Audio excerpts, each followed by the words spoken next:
నమస్తే రమగారు. నమస్తే జయ. రమగారు, అక్షయ తృతీయ ఈ నెలలోనే ఉంది. మనకి బహుశా 10వ తారీఖు ఉంది. వైశాఖ శుద్ధ తదియ. విపరీతమైన యాడ్లు, అన్ని బ్రాండ్స్. అదే కనపడుతుంది. నేనే ప్రమోట్ చేస్తున్నా, నేనే promote వీడియోస్ చేస్తున్నావా? చేస్తున్నా. ముకుంద వాళ్ళు మనతో ఉన్నారు కదా, సో రెగ్యులర్ గా వాళ్ళ వీడియోలు, కాన్సెప్ట్స్ అంటే నిజంగానే తగ్గింపులు కూడా కనిపిస్తా ఉన్నాయి రమగారు. దాంతో అసలు అక్షయ తృతీయ అనగానే ఏమైపోతుంది, ఇప్పుడు అక్షయ తృతీయ అనగానే ఎంతసేపు గోల్డ్ గురించే మాట్లాడుతున్నా కదా. అవును, ఇదే కాన్సెప్ట్ వచ్చేసిందండి. అక్షయ తృతీయ అంటే బంగారం కొనుక్కోవటం అంతే. బిజినెస్ వాళ్ళు, బంగారపు షాపుల వాళ్ళు సౌత్ ఇండియాలో విపరీతంగా ప్రమోట్ చేశారు జయ. వాళ్ళే తీసుకొచ్చారు దీన్ని రంగం మీదకి. కుబేర లక్ష్మి అంటారు, వైభవ లక్ష్మి అంటారు, ఇంకేదో లక్ష్మి అంటారు. లక్ష్మీదేవి మీ ఇంట్లోకి రావాలంటే ఇవాళ మీరు బంగారం కొనకపోతే మీ ఇంట్లోకి రానే రాదంటాడు. ఇప్పటిదాకా నేను ఒక్క అక్షయ తృతీయ కూడా కొనలేదు జయ. కొనుక్కోలేదు, మా ఇంట్లో లేదు అసలు, మేము ఎవరం చేయం.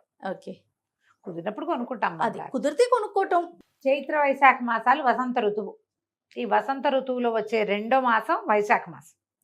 ఈ వైశాఖంలో వచ్చే తృతీయ రోజున ఇక్కడ ఈ ఒక రోజుకి ఎన్ని అద్భుతమైన విషయాలు చెప్తారో. నరసింహస్వామి ఆవిర్భవించిన రోజు అంటారు, ప్రహ్లాదుడికి కనపడిన రోజు.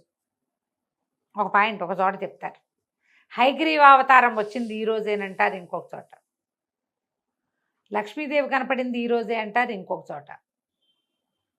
రాముల వారి పట్టాభిషేకం అంటారు. అన్ని నెలల్లోనూ రాముల వారి పట్టాభిషేకం కనపడుతుంది. ఒక్కో పురాణంలో ఒక్కొక్క రకమైన గాథలు కనిపిస్తాయి. మనకి పండుగలు, పర్వదినాలు అని 2 పాయింట్లు ఉంటాయి జయ కదా.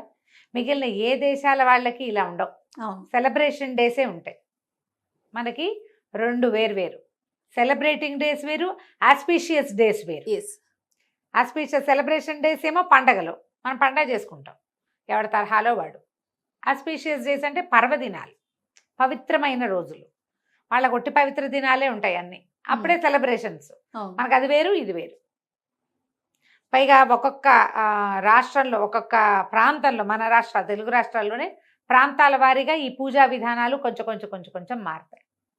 ఈ అక్షయ తృతీయ నాడు ఏంటంటే ఈ రోజున ఏది చేసినా అది అక్షయం అవుతుంది. శుభం, అది పాయింట్. శుభం కాదు, డబల్ త్రిబుల్ అవుతుంది. ఓహో, అక్షయం అవుతుందా? అక్షయం అవుతుంది, అక్షయంగా అవుతుంది. అక్షయంగా అవటం అంటే ఏంటంటే అబండెన్స్ ఉంటుంది, చాలా సమృద్ధి, వృద్ధి చెందుతుంది. 1 గ్రామ్ బంగారం ఇప్పుడు కొనుక్కుంటే ఏడాదంతా మనకు బంగారం కొనుక్కునే అవకాశం లభిస్తుంది. ఈ అక్షయం అవుతుందన్న ఒక పాయింట్ పట్టుకొని మనకి బంగారానికి ప్రమోషన్ జరిగింది. ఇది మంచిదే. బంగారం కొనుక్కుంటాం, ఈ రూపాయన అయినా మనకు బంగారం అవసరం కదా. పెట్టుబడులకు అవసరము, ఆడపిల్లలకి ఇచ్చుకోవడానికి అవసరము, మనకే ఏదైనా ఏమన్నారు దాన్ని, డబ్బు ఆపదకి ఆదుకునేది బంగారం. పోనీ ఇది మంచిదే, కానీ అదే పిచ్చిగా పడక్కర్లేదమ్మా, పడక్కర్లేదు. ఈ రోజున మనం ఏం చేయొచ్చు, ఇప్పుడు చేసినటువంటి దైవ పూజ, ఈ రోజున చేసేటటువంటి పితృ ఆరాధన అంటే పితృదేవతల ఆరాధన, తర్వాత ఈ రోజున చేసినటువంటి దానము, హోమము, జపము, తపము అన్నీ అక్షయం అవుతాయి. దీంతో పాటు కొనుక్కుని ఏదైనా వస్తువు తెచ్చుకోవటం కూడా. ఏదైనా మంచి వస్తువు మీరు కొనుక్కోదలుచుకుంది, నెయిల్ పాలిష్లు కావాలా, నెయిల్ పాలిష్ కొనుక్కో, పెరుగుతాయి. నగ కావాలి, నగలు కొనుక్కో, నగలు పెరుగుతాయి. మనం ఏం చేసాము, ఈ దానము, జపము, హోమము, పూజా విధానం అన్ని వదిలిపెట్టేసి ఓన్లీ గోల్డ్ మీదకి వెళ్ళాం. అవును కాదు, ఇది ఈ రోజున మనం పూజ బాగా చేసుకోవాలి. శుభంగా జరుగుతుంది, సంవత్సరం అంతా పూజ జరుగుతుంది మన ఇంట్లో. మనకి దేవాలయ దర్శనం, ఎక్కడికైనా వెళ్ళొచ్చామనుకో గుళ్ళోకి, సంవత్సరం అంతా దేవాలయ దర్శనాలు లభిస్తాయి. ఏదైనా మంచి పని, స్నేహితులతో కలిసి ఉన్నాం, చక్కగా అందరితో సంవత్సరం అంతా సోషల్గా మన మూమెంట్ బాగుంటుంది. పూజ జపం చేసుకోవటం, తపం చేసుకోవటం, తర్వాత మోయనివ్వటం ఎవరైనా పెద్దవాళ్ళకి, బ్రాహ్మణులకి ఏమంటారు, మన దేవాలయాల్లో ఉండే అర్చకులు, పురోహితులు ఎవరికైనా మన నాన్న పేరు, తాత పేరు, అమ్మమ్మ పేరు చెప్పి వాళ్ళకి పొత్తర్లు ఇవ్వటం, అవి కూడా చాలా మంచిది. ఏదైనా కొనుక్కుని తెచ్చుకోవచ్చు. ఈ రోజున ఇచ్చినటువంటి పువ్వుల దానం కానీ, పళ్ళు దానం చేసుకోవచ్చు. వైశాఖ మాసంలో ప్రత్యేకంగా కొన్ని దానాలు చెప్తారు. గొడుగు, చెప్పులు, విసినికర్ర, మామిడి పళ్ళు. విసినికర్రలు, మామిడి పళ్ళు 100% ఈ కాలంలోనే కనపడతాయి మనకి. అవి దానం చేస్తారు. అసలు వైశాఖ మాసమే మామిడి పళ్ళ దానానికి ప్రసిద్ధి. మామిడి పళ్ళు నాకు తెలుసు, కానీ గొడుగు ఎందుకు దానం చేస్తారు? మరి ఎండాకాలం. ఓకే, ఎండాకాలం. ఇప్పుడు నువ్వు గొడుగులు రాముడికి దానం చేయాలంటే నువ్వు ఆలోచిస్తావనుకో, మీ పని మనిషికి ఒక గొడుగు కొనిపెట్టు, అది ఎండలో నడిచొస్తుంది మీ ఇంటికి, చాలు. సూపర్. చెప్పులు కొనిపెట్టు, వాచ్మెన్ పిల్లలకి 2 జతలు చెప్పులు కొనిపెట్టండి, చాలా మంచిది. ఉమ్. ఇప్పుడు వాళ్ళు చెప్పులు వేసుకున్నప్పుడల్లా ఆ బ్లెస్సింగ్స్ ఎక్కడికి వస్తాయి జయ? మనకే వస్తాయి. కదా, అది మనకి ఎక్కువ వస్తుందన్నమాట. బంగారం కొనుక్కోగలిగితే మహత్తరంగా, నిరభ్యంతరంగా, నిరాటంకంగా కొనుక్కోండి. ముకుంద జ్యువెలర్స్ కూడా వెళ్ళి కొనుక్కోవచ్చు, ఓ సూపర్. మీ ఇష్టం. కానీ దీంతో పాటు లక్ష్మీ పూజ చేసుకోండి. ఓకే. లక్ష్మీనారాయణల వివాహమైన రోజు అన్న మాట కూడా ఒక చోట చెప్పబడుతుంది. ఆహా.